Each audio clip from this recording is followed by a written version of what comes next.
Welcome to How to Talk to Kids About Anything with Dr. Robyn Silverman, a podcast loaded with practical tips, powerful scripts, personal stories, and simple steps to make even the toughest conversations easier. So get ready to get the information you need to make the impact you want from someone you trust, your friend, parenting expert, Dr. Robyn Silverman. Hello and welcome to How to Talk to Kids About Anything, where we give you the tips, scripts, stories, and steps to make even the toughest conversations easier. I'm so honored to be your host, Dr. Robyn Silverman, child and teen development specialist, author, and speaker, and most importantly, parent of two great kids who give me the opportunity to love, learn, and grow every single day, whether I want to or not. Believe me, I get it. It's not always easy, and as you know by now, we're in this together, and we have some great people helping us along the way. Now, a few weeks ago, I was on Nightline talking about the possible repercussions of allowing your child to become an internet star, especially as a child becomes a brand that is thought of as offensive or jarring, or as a child becomes targeted by trolls and comments that are getting ugly. But becoming an internet star has become easier for kids, especially through the medium of YouTube, an accessible platform that is open to anyone as opposed to the cutthroat, slim chance competitive nature of Hollywood that is only available to a small percentage of a chosen few. So what happens when a child says that they want to become a YouTube star? And what happens if your child and some friends want to upload some videos for all to see? When is it too young? When is it too much? Should we allow it at all? For the answers to these questions and more, and how to discuss all of this with your kids, is one of our past guests, my friend Devorah Heitner. Now, Devorah Heitner, PhD, is the author of Screenwise, Helping Kids Thrive and Survive in Their Digital World, and the founder of Raising Digital Natives. She passionately believes in the power of mentoring kids in creating a positive tech culture, and she's delighted to be raising her own digital native. She's also super cool and actually has an article out about some things to consider if your child wants to become a YouTube star in the Washington Post. We're going to be digging right in and fleshing out the information so that we know how to have this discussion about fame, about social media, and what to look out for if your child brings the idea of putting videos up on social media to your attention. It's best to be prepared, right? So welcome back, Devorah Heitner, to How to Talk to Kids About Anything. Thank you. This is an exciting topic, and many people are getting asked by their kids about starting a channel. Yeah. So, and this is a good thing. You want your kids to ask you. There are also people who come to me and find out that their kids have started a channel that they didn't know about, which is less ideal. Yes, less ideal, and it is good to be prepared. So I'm excited to have you on. Before we launch into this very present day topic, I'd like you to tell us what put this idea of kids wanting to be YouTube or internet stars on your radar, and how does it sort of fit into your interest in raising healthy digital natives?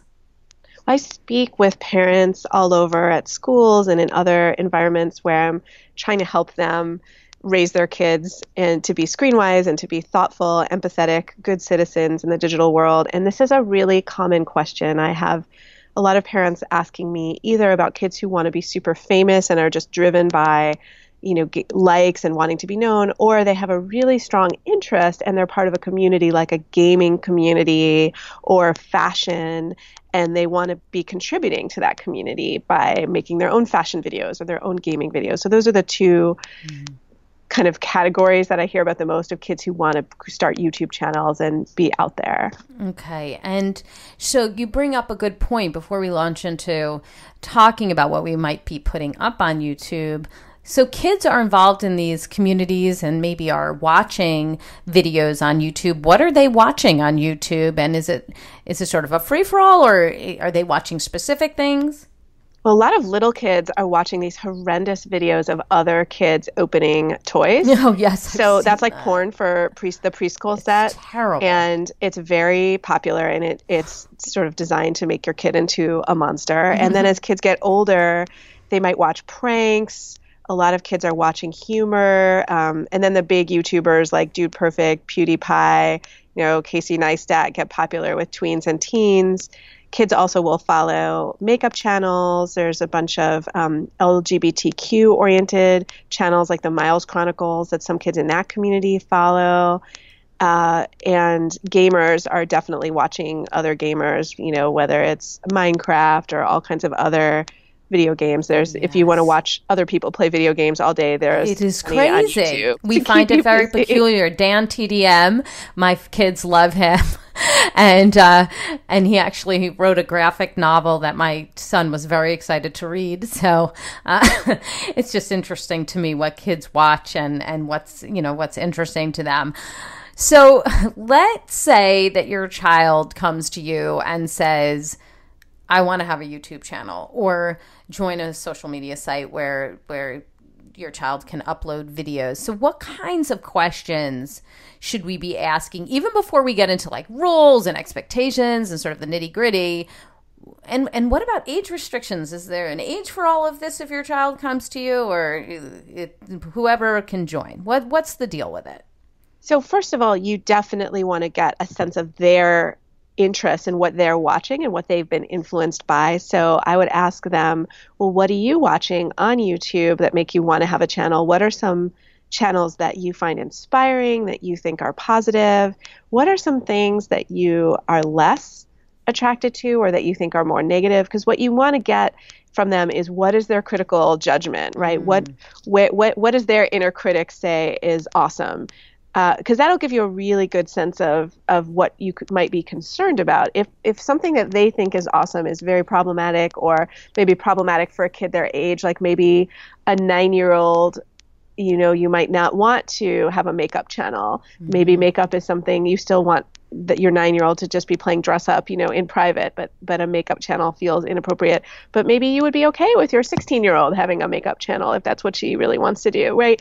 So I would also look at, how does what they want to do and what they admire align with their age, and what the social experience that they're going to have if they put this out in the world is going to look like? And also, how well do they understand even what basic safety issues are? So especially with elementary schoolers, do they understand that every video that they share is actually public unless you alter the settings, right? Do they understand that the default is that anyone could see this? And do they really get what that means?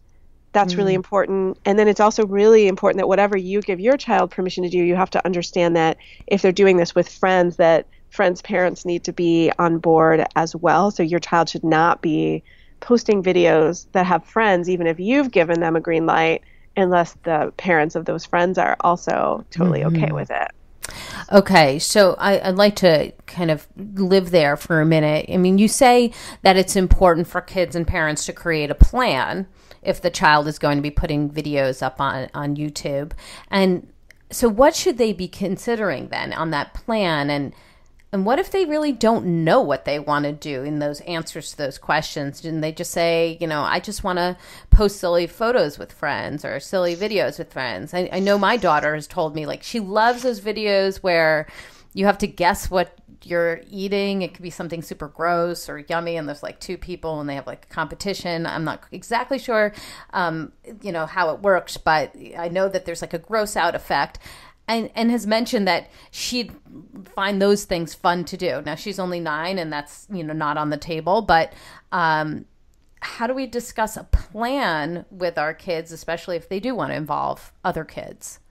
Well, I would really take it very seriously, which may discourage some kids, which could be great, where, if you're even open to the idea, if you're completely not open to the idea, then we don't want to put our kids jumping through hoops if we're like totally closed. Like, there's no reason to make your kid do a proposal. But say you feel like you would consider this if you are, and again, with an elementary schooler, you want to have some editorial, like maybe every video has to be screened by you before it gets uploaded. So you talk about that policy, and then you have them maybe write a proposal or make an outline. Or even create, a PowerPoint for you about what their plan is. And if that discourages them, then they might not really want to put in the work to do a YouTube channel. In other words, making your kids jump through some hoops is also a way to slow them down a little. We don't want them to share right away. We want them to consider the plan. Okay, so what would be some funny things to eat? If you're going to do that series, let's do 5 that are safe, right? We can't make our friends eat shaving cream or poison or shampoo, right? So let's make a plan. And then is the friend on board? Have you talked to the friend's parents? Have you, the adult, talked to the friend's parent? And the other thing you could do is have them make some videos that are only for in the family, even on your phone or your iPad or whatever you have access to, and share them in a small group of people you actually know, and say, see if that it satiates the need. First of all, my kid makes tons of slow motion videos on my phone of him shooting baskets. He loves this. This is hysterical. It's funny. It's really epic. When he gets a really great basket, it's really fun to watch. Those don't need to be on YouTube. Right. Yes, I agree with that. So there's a lot of fun in making and sharing videos in the family, and maybe we show those to the cousins, or maybe I text that to the grandparents. But so giving them the experience that they want, which maybe your daughter would love, making some really funny, silly videos. But I love having them make a plan, because that does sort of force them to consider, okay, who is really the audience for this? Is this sustainable? Does my friend really want to do this with me for 5 episodes? It's a very good point, and I do agree. My daughter made a trailer with one of her best friends, and it was adorable. Just on the iPad, and I was able to kind of put it together in a little 2-minute thing, and she wanted to be able to see it. She wanted to show it to Grammy. For my daughter, that's completely enough. She just wants it to be seen by the people she knows and loves. She's not looking for, all these other random people to see it. So I agree with you that there's a way to maybe satiate that need, especially when they're younger, and allow them to have the fun without the repercussions of having a public audience. Yes, exactly. All right. So what about... we've talked about these sort of quantifiers and making money through YouTube videos. Should this be on the table in terms of a discussion or a focus? What if they say they've heard people make money doing it and they want to make money too? So can we talk about that for a moment? Absolutely. I think it's really important to look at some of the downsides of trying to make money on YouTube, that it's really a job, and that people who are making money on YouTube are spending a lot of their time creating and sharing content. It's not the 5 videos of me grossing out my friend with epic jokes or food challenges. It's really an ongoing job. And so there might be an age where you would just say to your child, like an elementary schooler, you know what, you're too young to work. If you want to do a few extra chores, maybe I'll pay you for that or whatever, but you're too young to have an ongoing job like this. As kids get older, if they really have a talent that they want to explore by sharing on YouTube, maybe you would let them experiment with trying to create a channel and seeing what happens. But I think it's really worth considering the downsides. And the more vulnerable your child is to social pressures, the more vulnerable they are perhaps about body image or other things, the more you have to recognize that you're letting make themselves vulnerable, not just to the other kids in their middle school or the other kids in their scouting group, who might be nice and might not be nice, right? But to the world, to anyone who might make a comment about their clothing, their body, their ethnicity, their teeth. I mean, this is really an unfortunate aspect of the internet, is that people are sitting at home and there are a few of them who want to make nasty comments on your 10-year-old and his magic tricks, or on your kids' food challenges, or on anything. And especially if they're doing something that's a diary or anything more personal. A lot of kids have shared their journeys, coming out about their gender identity or their sexuality. It can be really positive, and some of those videos are then really positive for other kids, but I would much prefer, if my kid did something like that it's in the context of a larger project that's being shared and curated in a really positive way, and where comments even are potentially being moderated, versus they're on their own and they're just making this channel and putting themselves out there. That's a very vulnerable thing to do. So it's something to really, kids who do that should have a lot of adult support and mentorship to make sure that they can handle what's happening. So if your child has a YouTube channel, certainly if it has very serious content, but even if it doesn't, it means that you're involved too then. It means that, you're saying yes to them, but you're also saying, yes, I'm going to be there to mentor you and to look at these videos and to moderate comments if needed, and be part of this process. It's not like hands off, oh, you go ahead and do it, and then see how it goes. Absolutely. Okay. And then the challenge too is that as much as we might be excited in the moment about a certain aspect of our identity or wanting to share a certain talent that we have, we also have to recognize that it's truly impossible to know at 12 or 15 how our 22-year-old, 25-year-old, or 40-year-old self will feel about the image that we created. And so these are times in our lives when our identity is in massive flux, whereas the difference between me at 37 and 43 might not be that great. The difference between me at 13 and 18 might be tremendous. Mm-hmm. And so even a 5-year transition in identity can be huge for young people, right? Their identities are emerging. So we really need to think about, is it worth getting known as a 9-year-old or a 13-year-old when the 17-year-old applying to college may feel very differently about the choices? Yeah, I want to talk about that a bit because, well, first of all, when I was on Nightline a couple of weeks ago, and I did the story about little Tay, and she's 9 years old, so we're right there, right? So your child, my child, 9 years old. Mm-hmm. So there's an identity that is being created on the internet that sometimes isn't in line with who the child is even at that point. Okay, like she was saying on Nightline, well, I wouldn't actually curse at home. But on Instagram, I mean, she's dropping the F-bomb left, right, and sideways. And she's flashing money around and being extremely rude to adults and just rude to everybody. And yet, her mom is like, oh, no, she's not really like that. It's just, persona that she puts on. So what are we saying about that identity that's being created right then and there, sort of monster that kind of lives with us for the remainder of our lives, in the sense of creating that digital footprint? I mean, is this a big deal if our children are sort of creating that persona online, and how does that inform who we're able to become? Does it hold us back? Does it push us forward? What's the deal with that identity? It's a huge deal.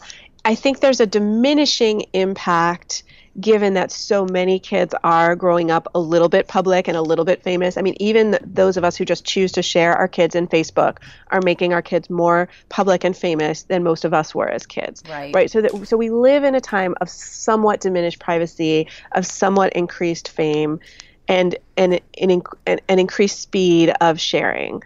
Right. So if I share that video that's private in my family just with a few people in another state, it's still disseminating more than if we had to get together to watch it on a Super 8, 40 years ago or something. So the number of kids who have some public reputation as they transition into adulthood is greater. The kids who are endorsed by skateboarding brands on Instagram, right. The kids who are known a little bit more than they would have been in their community for whatever reason because of YouTube or other things. So it's mostly if it's negative that I worry, right? So trapping a prepubescent kid in a negative, bratty stereotype using profanity, it's hard to really understand the impact of that when you're 9.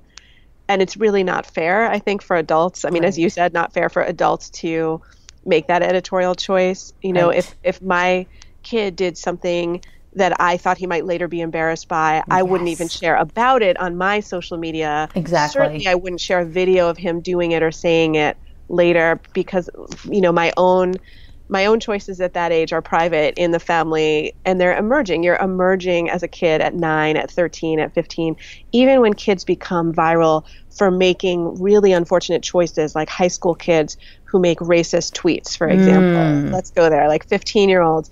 They are old enough to know better. They are old enough to pay some social penalty. Should they pay a nationwide social penalty of being known for a choice that they made in the moment that they can still recover from? That's pretty heavy, right? Should they never get a job because of a tweet when they were 15 or 13, right? That seems like a problem. So we need to do some things to protect our kids. And we also need to accept that all kids are going to be a little more searchable, a little more knowable. So I wouldn't necessarily go to the extreme, at least in my family, we don't go to the extreme of keeping all faces and names off the internet. I know some families do this, right? And worry about every single public thing, but public presence, but certainly a YouTube channel is a very specific choice. And I linked to in my article in the Post another Post article about Zephyrus Todd, who grew up as Super Awesome Sylvia, which is a wonderful YouTube channel, which for years I would recommend to families as a very mentored channel that, at the time Super Awesome Sylvia was making with their dad. So it was very mentored by a parent, and it was really a fun way to introduce kids to making and experiments and science. And a huge reason that it got known is because there's such a push to make girls in STEM more visible. And now that young person doesn't identify as a girl, Zephyrus Todd identifies as a boy. And so, the public presence that was created prior to them recognizing their identity is a huge issue for them now, right? Because it's this legacy that they feel both proud of, but also somewhat problematic. And I think those are the kinds of things we don't anticipate. And certainly that can still happen as an adult. Your identity could change, your relationship status could change, other things could change. But in general, most adults are in a more stable place year to year in their identities. And so it's less likely that you would put out, for example, a series of political videos and then have a really extreme change of heart about your politics. I mean, it could happen to an adult. Right. And it's almost like you're putting you're getting that tattoo of your girlfriend on your arm or boyfriend on your arm, and you're like, oh, wait a second. That's not exactly who I am anymore. That's not what I stand for. And with kids who, have such a fluctuation between who they are at 9, as you were saying, and who they are at 15 or 16, and especially who they are at 35 or 40. I mean, I think about little Tay, and I think, all right, well, if she wants to become a performer, that's one thing. But what if she wants to, I don't know, become a surgeon, or I don't know, anything, something that has nothing to do with performance. Like, is this going to inhibit her from being able to get a job later on because people think, well, that's not the type of person that we want representing our brand or who we are. So I do think of that, and it's almost like the parents have chosen a direction for their child before their child can come into their own and realize their own direction. Absolutely. And I think it can be a trap. And this is what ultimately Zephyrus Todd, is saying about their own story, is that when you're a kid, you should be free to iterate your identity. You should be free to say, one year, I feel like I really like this band and I want to wear this T-shirt all the time. And the next year, maybe I hate that band and I got rid of the T-shirt and I'm going to move on from that. Oh, good point. And so if we freeze ourselves, so it's one thing to be involved in a fan community, for example, like maybe you're a super Harry Potter fan, you get involved in a fan community. It's another thing to sort of post your own videos and be kind of known. On the other hand, you can take your channel down, right? And you can move on. So it's only the kids who get super famous that maybe have that problem of being really trapped. So, if your kid at 11 makes a few Harry Potter videos and then takes them down when they're 13 and they're totally over Harry Potter, it's not going to necessarily follow them for the rest of their lives the way. Right. It's okay. Yeah. And it's Harry Potter was internationally known and, won all these awards. And so that's a video archive that's a little harder to just move past. Okay. This is all a good point. And, some of these stories give warnings to the fame that some of our kids are craving. I'd love to get into that a little bit. We know that there's a price to fame, and there can be ugly comments. There can be assumptions about who you are that aren't true, as we just discussed. There's, people who try to get things from you. So what do we say to our children about fame when many of these kids think fame looks super cool and think they'll love it, and we kind of know some of these negative repercussions? Like, what's the conversation we need to have with them about that? I think we need to be really frank with them. And also, there are kids some of us are raising kids who are going to be famous, right? And we might say, like, that's an appropriate goal as an adult. Like, if you really want to be an actor or, an internationally known scientist or other things, but it's also good for them to know that many really accomplished people are only known in their own fields, and that what you want to do is be really good at what you do and really care about what you do and be a good person in the world. And those are all more important than being famous. I mean, I'm really troubled also by this trend of a kid or an adult does something nice, like a sweet thing to do, like to help a homeless person or to, help a kid who's being bullied, and suddenly they're getting viral fame. I think that's a kid who should be recognized, in their own community. But I don't think we actually should make people so famous for just doing small kindnesses, because that makes it seem like that's the exception and not the rule. I want my kid to cross to the other side of the street to see if that person lying down on the sidewalk is okay and not feel like they need to get famous. Yeah. Is anybody filming this?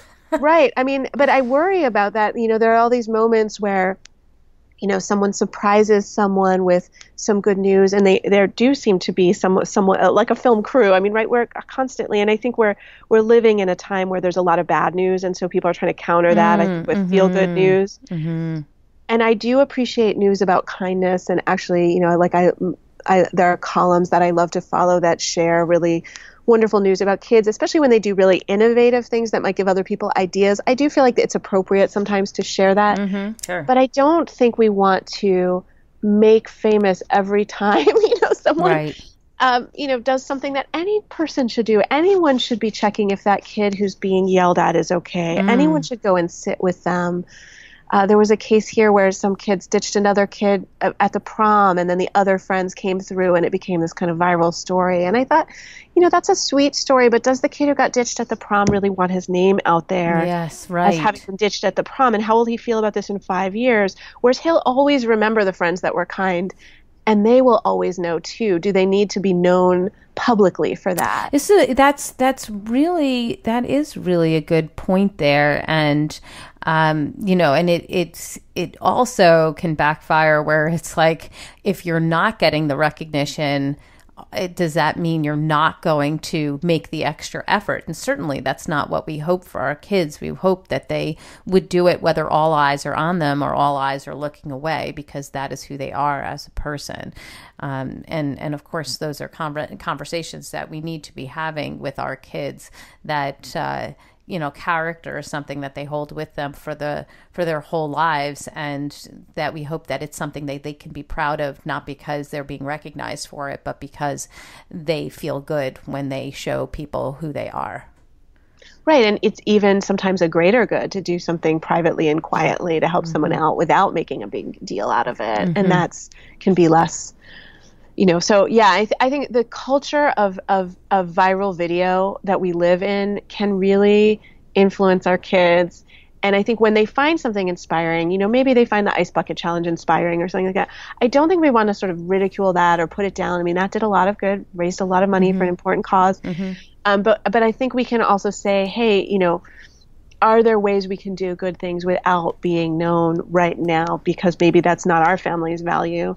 Or if we're going to be known, if we're going to make, really pithy, funny family videos and try to get known as a family, are we going to keep checking in every 6 months or every week even to make sure everyone's still on board, everyone still likes this, that if you do have, and it's less likely to get famous than you think. I mean, at the beginning of this conversation, we were talking about how more and more people are accessing fame, and it's true that YouTube is a more maybe democratic medium than Hollywood, but still very few people go on YouTube and turn around and make, right, still like billions of videos. Yes. Yeah. So I will say too that it's good for your kids to be realistic. Their videos may be charming and adorable, and I know my kid is just hysterically funny to me, but I don't know that he's ready for prime time. Yeah, I think good. It's important for kids to right. have a little perspective and humility on that. But even if you're doing something and your family does get known, or your kid does get known, is this still fun? Because I think it's important to give kids the message, and I really appreciate that super awesome Sylvia's family did give them the message. Ultimately, it's okay to stop, even though you're getting known and you're getting scholarship offers, and this is an incredible opportunity for our family to travel.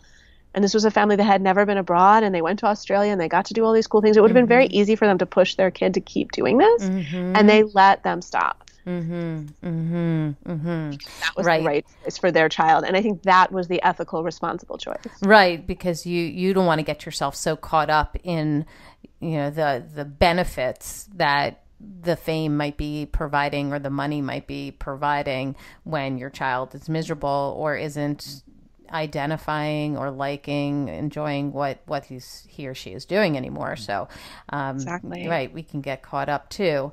So let's ask the nitty gritty question, because I'm sure it's on everybody's mind.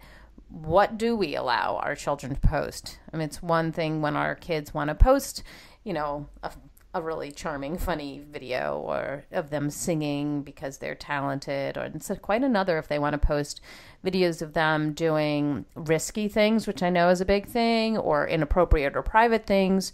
So bring us through a conversation about content and how we discuss it. Yeah, I think we want to think about always, what are you contributing? So if your child wants to post risky things, even if they feel safe, like maybe it's skateboard tricks, right. or, obviously the riskier, the more concerned, planking or some of these more dangerous trends, obviously are very concerning. But I would talk about, who are you influencing, and what if a little kid saw this, So I always am able to use, even with my 9-year-old, that sense of influence. Like, what if a 4-year-old saw this? Would they make a dangerous choice? Like, you want to ride your bike in this way, but I want you to really show off that, like, even if you're looking both ways just with your eyes, I want to see you do it with your head, so a younger person would see you and model the right choice. So you can use that frame of how will other kids maybe behave if they see this? How are you an influencer? To be ethical, obviously you don't want your child taking any, risks of bodily or psychological harm in the making of something. So what if you're saying something that could sound mean or could make you sound like you're really unkind, but you think it's funny, you think it's a joke?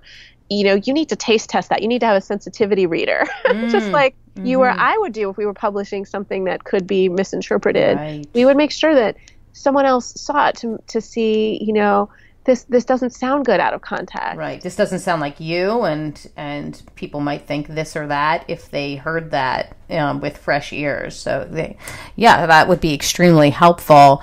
And I would also wonder, though, if you are doing videos and they do garner comments, like we've talked about. I mean, some of these people, as you mentioned towards the beginning of the call, is, they're saying some really inappropriate things. I know, people are getting death threats, or there's inappropriate comments that no adult should read, let alone a child. So what do we do when, we've considered our influence and we are, providing those videos, and yet we're still getting very negative feedback or negative comments? I would turn off comments for little kids. Absolutely. There's no reason your elementary schooler or likely your middle schooler needs to have comments at all. So if you're allowing them to share on YouTube, that's one rule you could make, is we have to keep comments off. And again, if you want feedback, then get it from friends and family. And that's where maybe a private sharing site or, a password protected Vimeo or something else might be more appropriate for your kid. Your kid may not want that because they want other people to see it. Right. Some kids really enjoy the idea that someone they don't know can see it, or a wider audience can see it.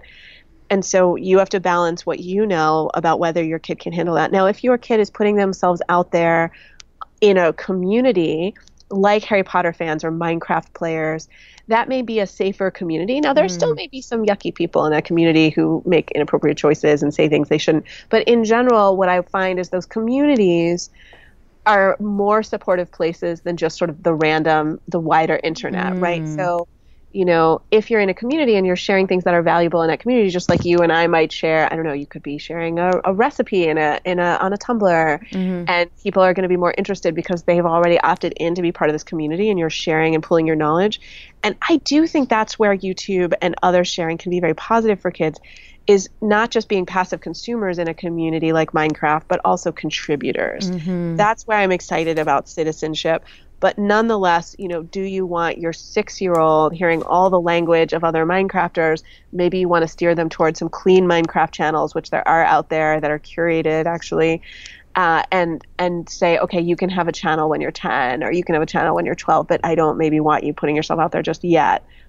Well, and it's a point that we've discussed previously, that you don't always get to pick who's following you. So what if you're finding that the people who are subscribing to your child's YouTube channel are, not the, 9-year-old kid who lives in a different state, but the 50-year-old man, or, I don't know, people who you just weren't expecting are the ones that are watching your child on a YouTube channel. How does that factor into the way that your child acts, or what is uploaded, or whether to have a channel or not, or the discussion you're supposed to be having? Sure, and this is coming up with Musical.ly as well, right? If you have a public account on Musical.ly and you're sharing singing and dancing videos and other things. So this is why with Musical.ly and YouTube, if again with an elementary or middle schooler, have them recorded in a public space in the house so you can see what they're doing, because you might be able to look at it in a different way. So, it may be adorable for your 8-year-old to copy moves from her favorite pop stars' videos, but you can see how an adult, unfortunately, might view that in a really different way that's totally inappropriate. And so you might say, well, don't upload that one, or that one stays in the family, right? So you don't want to make kids feel bad for having bodies or being interested in, shaking them and moving it, and right? Like, I don't want my kid to feel inhibited about dancing just because we happen to live in a world that has a few pedophiles. But maybe we don't share that video. And that's unfortunate, but that's one choice you can make. Or again, you can turn off comments. You can make sure your kid's not responding to comments. You could go in and be the moderator and go in and say, like, as the mom of this kid, like, I don't really want to see you commenting on my kid's channel again. That might shut that down really fast. So if you identify, like, hey, a parent is looking at this every day, that kid's less likely to be targeted by some creep. So I think there are a number of ways you can deal with that, but I do think we want kids to be able to be sharing and uninhibited and have fun. You can also look at the safety of what are they sharing? Are they sharing a friend? Does that friend have permission? Are you making sure that they don't share their name if that's something that you feel wouldn't be safe, or sharing details about your location that might be even evident in some frames in a video? So are you looking at the frame and seeing, like, okay, what do you see out here? Do you see a sign with our street name? Do you see anything that really identifies us as a family? Does that make you feel more vulnerable? I mean, the fact is, we're all vulnerable in this age in terms of privacy, in terms of people being able to find who we are just by the imprint of our computer. I mean, if you are a really good hacker, you can find a lot of things. So you have to decide how worried you want to be about all of that, right? You may be sharing blithely on your own social media lots of details about your family and your whereabouts. So you may be the privacy leak in your family. It may not be your kid's YouTube channel. Oh, no, right, absolutely. And it's important to consider that we live in a world where people can find out a lot of information, and we may not be able to live in a bubble, but we can make smart choices. And I like the idea of being present of mind, of looking around, are we in front of a street sign? Are we in front of our school with the school name, and making sure that we're at least making those kinds of safe choices, as these videos can wind up in, places all across the world. So it's something very specific to consider. And you brought up Musical.ly, and I'm just wondering if there are any sites, other than YouTube or Musical.ly, that we should be considering, that maybe people don't know as much about, or that we need to be having these kinds of conversations with our kids about being safe online? I think any social media app, certainly Instagram is another place where some kids are trying to really get known. And I'll talk to kids in Chicago where I live, and they'll say, oh, well, that girl's really famous on Insta. And I'll say, oh, what does that mean? And they'll say, oh, she's the most popular girl in Chicago. And none of them know her, right? But she just has a lot of followers. And we want to keep our kids out of doing, crowdsourcing their popularity that way. Most kids on social media probably shouldn't have people who don't know them following them, right? So again, if your kid is really known for something kind of actual in the community, or your kid is, they are a gymnast and they're endorsing breakfast cereal or something, well, then maybe, if you're Simone Biles, you might have some people following you on Instagram that don't know you. But if you're, your kid or my kid or most kids that may not be a good goal. And so I've written a lot about this on my own blog and in my book about really teaching kids to titrate their social media connections as a way of making social media a fun and healthy space. And a lot of that is being a little choosy about your contacts. If you follow someone and they make you feel bad, you can unfollow them. And having followers for the sake of followers isn't necessarily a good goal. Why do you want 400 followers if you're 14 or 12, right? Right. And who are these people and what do they add to your world? Exactly. Okay. All right. Now, in several areas of your work, as in mine, you talk about the importance of keeping the conversation open. So what should we be periodically checking in on with our kids when it comes to social media or YouTube or even cell phone use once we've given our kids the green light? Are they feeling pressure or stress about maintaining their channel, coming up with new things?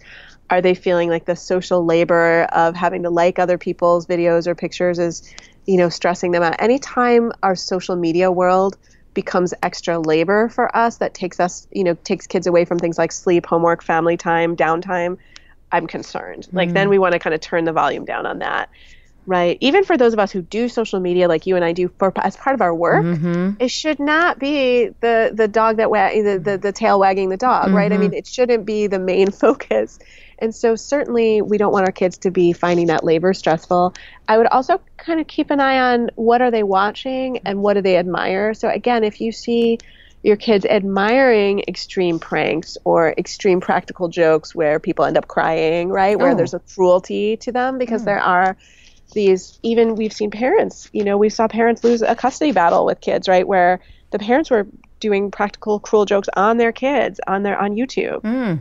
So again, parents behaving badly on YouTube. I mean, this is another example of what you shouldn't do. But any time where something isn't funny to the butt of the joke, then we have a big problem. That's not funny anymore. Talking to kids about that, where does humor stray into cruelty? Where does humor stray into homophobia, racism, misogyny, right? And just keeping an eye on that so that that we can really look at, there are some great people to admire on YouTube. There are some YouTube, channels that are incredibly funny or where we can learn a lot. I do see kids just nerding out on Khan Academy, or history videos. I know a ton of kids in my son's community who really geek out on history videos. You still don't want them doing it all night. Right. And you want to make sure it's a good channel and that they're not learning, incorrect history. Right. And also like the idea of that feeling obsessed with, how many views you've had and how people are responding. I mean, if your children are constantly checking in on that, that could certainly be problematic, right? Absolutely. We don't want our kids to feel like the number of followers or the frequency of interaction is the measure of their self-worth. Right. Especially when we know that some kids, many kids, are involved with social media, not just to connect, but because their self-esteem is a little fragile and they're looking for some recognition and they're looking for some positive feedback. You and I both have talked about that new film that's coming out, that 8th grade, where it looks like that's some of what they're exploring. Absolutely. And the idea that an 8th grade girl would put herself out there, even though she's actually super shy, I think we need to question, it's okay to be shy and it's okay to not have a huge digital footprint in 8th grade. We don't all need to be famous. And this girl sounds like she doesn't even want to be famous. And yet the character feels almost like she should be. Right, exactly. The social pressures of, you, of course you must be doing this. And the idea also that you can have a different identity online, that you can be more extroverted or gain more of a leadership vibe when you're perhaps somebody who really isn't that at all in school or in your community or even in your own head. Exactly. Okay, so at this point, I would love for you to give us your top tip. What should we really be focused on, come away with if our child comes to us and says, I want to be a YouTube star? I think the most important thing is to slow down and really start to understand what their motivation is, what passion is leading them there. Is it a passion for the thing they want to do, the magic tricks, the skateboarding, the singing, and we just need to help them go into that passion? Like maybe your kid needs to go to girls rock camp and rock out in front of a live audience. Maybe there's another way for her to get that, and get that performer's high, but maybe it's not even YouTube. So, figure out what's truly motivating this. And then if you decide that a channel could be an appropriate way for them to share, what is your editorial policy as a family? Are you the editor-in-chief? Does every single thing need to go through you? Do they just need to give you a plan of all their episodes, and once you approve the plan, they can go make them and post them? If they're a teenager, are they ready to deal with comments? Otherwise, if they're younger, just turn them off. So those are some really important things to think about. But I do think looking at alternatives, kids may not be familiar with other ways that they could experience the pleasure of an audience outside of YouTube. That may be the most obvious one for them, but maybe them and their friends need to, put on the talent show. Yeah, no, this is a great idea. And I do also like that idea you've talked about in the past of those training wheels, that maybe, they don't have to have it out into the entire world, but rather, something that they can do within the family. Right. And if that's super fun, then maybe they're ready to go to that next level. If they enjoy it and they keep coming up with great ideas, and having an audience can be inspiring. It can make people want to do better work. You and I write for and do work that's public. And I think if we were just writing it for ourselves, we might not be as motivated to do it, right? We're sharing it. So we want our kids to have that experience of an authentic audience. But an authentic audience for a little kid might not be just the whole internet. Good point. They may not need all of that. They may just need a couple of their best friends saying, I really liked what you did. Right. And they also may be really deflated if it goes out to the whole internet and they don't get any comments. Whereas if you can email it to the whole family and say, you know what, this little bean would really love some comments, you can kind of push that a little. That's also a great way to kind of control for that, because for every kid who gets the negative, hateful comments, there's also kids who are deflated because they have one viewer, because they're not famous and their content is not going to grab the attention of everyone in the world, which is fine because they're 8, and most of us aren't doing things at 8 that the whole world needs to see. But the point is they're going to be deflated. So sharing within a more curated context where it's, or I give the example in the article as well of TEDx. If your kid's passionate about an issue or an idea and they can do a youth TEDx or a school-based TEDx, that's a great chance to speak in an environment where you get coaching, where you really get to practice. So if your kid is a really great persuasive speaker in 8th grade and wants to go out there and make a point about climate change or endangered species or something else that they really care about,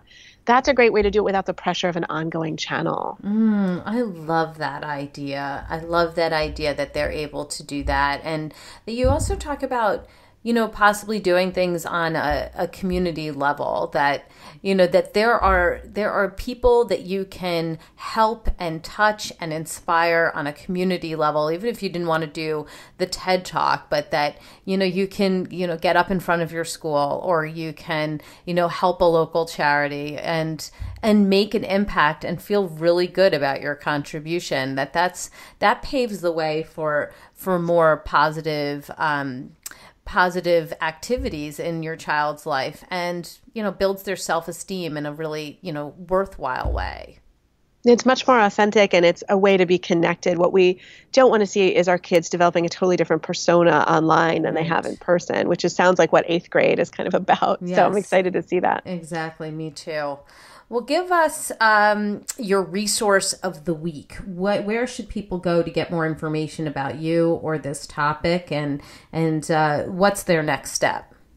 Sure. So raisingdigitalnatives.com has both my post about kids watching YouTube and then links to the Washington Post article that we've been talking about making channels. I also think that there's some value in just watching the channels your kids watch. So if your kid is following, some of these folks, whether it's, PewDiePie or Miles Chronicles, watch some with them and ask them to maybe make you a YouTube list of my top 5 videos so that you can see the world that they're circulating in. Right, because when we enter their world, we can understand their world, we can talk about it with them, and it doesn't become so foreign and something that these young kids are doing, but that you know nothing about. Absolutely. And you're going to stretch your taste culture. I mean, a lot of stuff on YouTube is going to be not what parents love, but I would really focus my concern if it's something very negative. Like if you just think something's stupid, then imagine all the things that you thought were that you like that your parents just thought were stupid at that age, and that's probably okay. Right. If you just think like, oh, these jokes are not that funny to me, but they're not offensive, they're not hateful, I wouldn't focus your ire there. I would really say, what you don't want your kids spending lots of time with is obviously the more, cruel, negative corners of the internet. But a lot of things on there you will just find sort of flat or boring, or you can't believe they, like you really want to watch other people putting on makeup, Right, exactly. Or you really want to watch other people playing video games, which is a question we often have with our kids. It's unbelievable. Tell us a little bit more about that. So, and of course, if your child is watching things that are inappropriate, you would need to have a conversation about why you find that inappropriate and, make some new rules about what's appropriate for them to watch. Isn't that right? Absolutely. And also find out if they're trying to learn about something like sex or sexuality. You've shared some great resources on your show. Mm-hmm. Certainly make sure they have appropriate resources that are right for their age, because they are showing you that they want to know something. What they found may not be anything close to what they hope to find. They just wanted to learn something often. I mean, often kids, especially younger kids who will stumble onto pornography, were looking for information, but they found something they were totally unprepared for. Right. So be able to say, look, you're not in trouble. This is, totally typical that you might stumble upon these kinds of things, but I would like to talk about them and what it means in the framework of what you should be watching, you shouldn't be watching, and our values as a family. Exactly. Okay. Well, this has been so enlightening. I think it's really interesting. It's so timely. I just want to thank you so much for joining us today. And you've been providing so many important pieces of information that we really do need to know about. We do need to talk about, because this is now our everyday, and our kids are talking about this. They're doing it. Their friends are doing it, and we need to be prepared. So I just want to thank you for being here today. You're welcome. It's great talking with you about this, and I look forward to hearing about your ongoing adventures with your kids in their media experiences. I will be in touch. I am certain of it. Well, many thank yous to you. I've got my takeaways, and sweet friends, I know you have yours. Let's discuss them. Come up on Facebook. Let's go to Dr. Robyn Silverman's page, or let's chat about it at drrobynsilverman.com or twitter.com/Dr. Robyn. I'm also on Instagram. I hope you will come over there. I put some great memes up there, and I'll certainly be putting up a meme from this show so that we can discuss it further. And if you would kindly go up to iTunes and rate and review this podcast, I would truly appreciate it. It means so much. It makes a huge difference. And then, of course, more people will know about the podcast and Devorah Heitner and all the great things that she's offering. That's all the time we have for today. My fellow parents, leaders, and educators, thank you so much for tuning in to How to Talk to Kids About Anything. For more information on books, articles, speaking engagements, or curriculum, please visit drrobynsilverman.com. So many great podcasts up there. Show notes are up there as well. I look forward to weathering the storms and enjoying the sunny side of life together. And please remember, even on days when you fall short, you've got this. You're here. You're getting the information you need. I know it's not easy, but never forget there's always tomorrow. Parenting is the ultimate do-over. I'm right there with you. And as there are moments when we doubt our know-how, our choices, and our sweet sanity, please know you are 10 times the parent you think you are. Until next time, this is Dr. Robyn Silverman with How to Talk to Kids About Anything. Please tune in again and keep connecting through conversation. See you next week. You've been listening to How to Talk to Kids About Anything with Dr. Robyn Silverman. For more information on books, articles, speaking engagements, or curriculum, please visit drrobynsilverman.com.